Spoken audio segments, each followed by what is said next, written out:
ఓం శ్రీ మాత్రే నమః. మనం ముందు వీడియోలో గోవిందరాజస్వామిని దర్శనం చేసుకున్నాము. అలానే గోవిందరాజస్వామి ఆలయం గురించి కూడా కొన్ని విషయాలని తెలుసుకున్నాం కదా.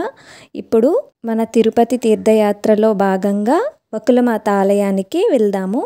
ఈ వకులమాత ఆలయానికి మేము ఆటోలో మాట్లాడుకున్నామన్నమాట. వకులమాత ఆలయము, కపిల తీర్థము, గంగమ్మ తల్లి టెంపుల్, అలానే తిరుచానూరు పద్మావతి ఆలయము, ఈ 4 ఆలయాలకి మాకు ముగ్గురు దగ్గర 800 రూపాయలు తీసుకున్నారనమాట. ఆ విధంగా మాట్లాడుకుని మేము బయలుదేరాము. వకులమాత ఆలయానికి వెళ్ళే దారిలోనే మనకి స్వామి పడుకున్నట్లుగా కనిపిస్తుంది కదా. కొండ అనేది కళ్ళు, ముక్కు, నోరు అలా కనిపిస్తుంది కదా. ఆ కొండ అనేది మనం వకులమాత ఆలయానికి వెళ్ళినప్పుడు కనిపిస్తుంది. మేము ఉదయం 8:30 టైంకి వెళ్ళినప్పుడు మంచు ఎక్కువగా ఉండటంతో మాకు సరిగ్గా కనిపించలేదు. తిరిగి వచ్చేటప్పుడు కూడా మంచు ఎక్కువగానే ఉంది, అందుకు మాకు సరిగ్గా కనిపించలేదు. మీరు వకులమాత ఆలయానికి వెళ్ళేటప్పుడు చూసి దర్శనం చేసుకోండి. ముందుగా వకులాదేవి ఆలయానికి వెళ్తున్నామన్నమాట. అసలు ఈ వకులమాత ఎవరో తెలుసుకుందాము.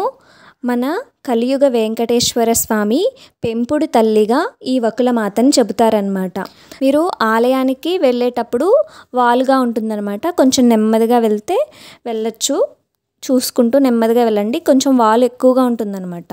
అలా పైకి వెళ్ళిన తర్వాత కొన్ని మెట్లు ఉంటాయి. ఆ మెట్ల ద్వారా పైకి వెళ్ళిపోయిన తర్వాత మీరు ఒక ప్రదక్షిణ చేసుకోండి. ప్రదక్షిణ చేసుకున్నప్పుడు వెనకాల మీకు చాలా వరకు కొండలు అనేవి తవ్వేసి కనబడుతూ ఉంటాయి. అలానే ఆలయం అనేది మనకి 7 కొండలకి ఎదురుగా ఉంటున్నట్టు కనిపిస్తుంది అనమాట. తర్వాత మీరు చుట్టూ ప్రదక్షిణ చేసినప్పుడు ఆ బంగారు గోపురం కనిపిస్తుంది. ఆ బంగారు గోపురం మీద అమ్మవారి విమాన విగ్రహం ఉంటుంది. అది కూడా దర్శనం చేసుకోండి. ఆ తర్వాత లోపలికి వెళ్ళి అమ్మవారు ఎన్నో రకాల పూలతో ఎంతో అందంగా అలంకరించబడి ఉంటారు. అమ్మవారిని కూడా దర్శనం చేసుకోండి. అక్కడ మనకి మేము వెళ్ళేసరికి ఉదయం 9 అయిందనమాట.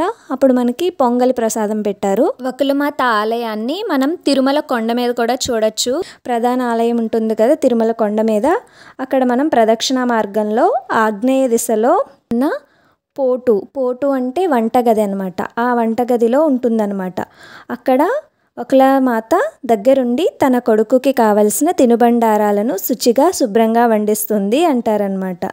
మొదట తల్లికి, తర్వాతే వెంకటేశ్వర స్వామికి నైవేద్యం అనేది సమర్పిస్తూ ఉంటారు. తల్లి కొడుకుల అనురాగం అనేది మనకి స్పష్టంగా కనిపిస్తూ ఉంటుంది. వకులమఠం ఆలయంలో పూజారులు తల్లికి నైవేద్యం సమర్పిస్తున్నారని సూచించటానికి పెద్ద పెద్ద గంటలను మోగిస్తారు. తర్వాత తిరుమలలోని పూజారులు వెంకటేశ్వరునికి నైవేద్యాలు సమర్పిస్తారు. ఆలయాన్ని కూల్చివేసి దాని అందము మరియు వైభవాన్ని తొలగించే ముందు ఆచారము అలాగే ఉండేది. వకులమాత ఆలయం చూసినట్లయితే మనకి తల్లి మరియు కొడుకు మధ్య ఉన్న బంధాన్ని మరియు మాతృప్రేమను వివరిస్తుంది. అమ్మవారి ఆలయ ముఖము వెంకటేశ్వరుడు నివసించే 7 కొండల వైపు చూసేలా ఈ ఆలయము నిర్మించబడింది. వకులాదేవి కోరిక మేరకు ఆ విధంగా నిర్మించారని చెబుతారన్నమాట. ఆలయంలో అమ్మవారి సేవల వివరాలలోకి వెళ్తే 5:30 గంటలకి మనం పూజ అనేది మొదలు పెడతారు. సుప్రభాతంతో మొదలవుతుంది. తర్వాత 11:30 వరకు ఉంటుంది. అలా 11:30కి మధ్యాహ్నము అర్చనా నివేదన సమయము. ఆ తర్వాత మళ్ళీ 4:30 వరకు ఆలయం మూసివేస్తారనమాట. మళ్ళీ 4:30 నుంచి 6 గంటల వరకు సర్వదర్శనం అనేది ఉంటుంది. మళ్ళీ 6:30 నుంచి 8:30 వరకు ఆలయం తెరిచి ఉంటుంది. 8:30 గంటలకు ఆలయం అనేది మూసివేస్తారనమాట. 8:30కు మూసివేసిన తర్వాత ఎందుకు అంటే అది స్వామిని నిద్రపుచ్చే సమయము. అందువల్ల ఇక్కడ అమ్మవారి ఆలయం అనేది మూసివేస్తారనమాట. వకులమాతగా జన్మించిన కథనం ప్రకారం తిరుమలలో వకులాదేవి శ్రీ వెంకటేశ్వరుని తల్లి అని చెబుతారు. తిరుమల కథ ప్రకారము ఇదంతా కూడా ద్వాపర యుగంలో ప్రారంభమైంది.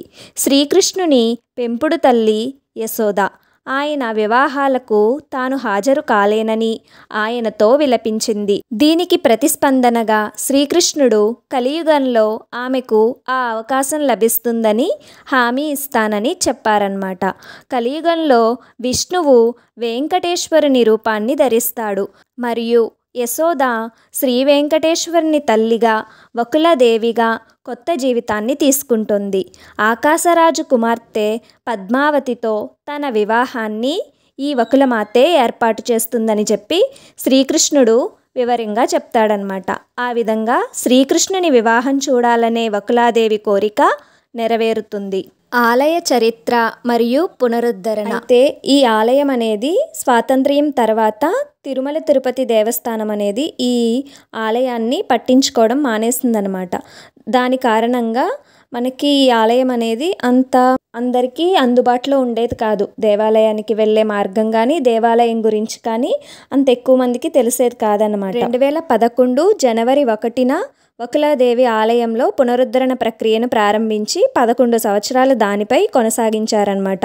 అలా 11 సంవత్సరాల తర్వాత 2022లో 100% పూర్తిగా పునరుద్ధరించారు.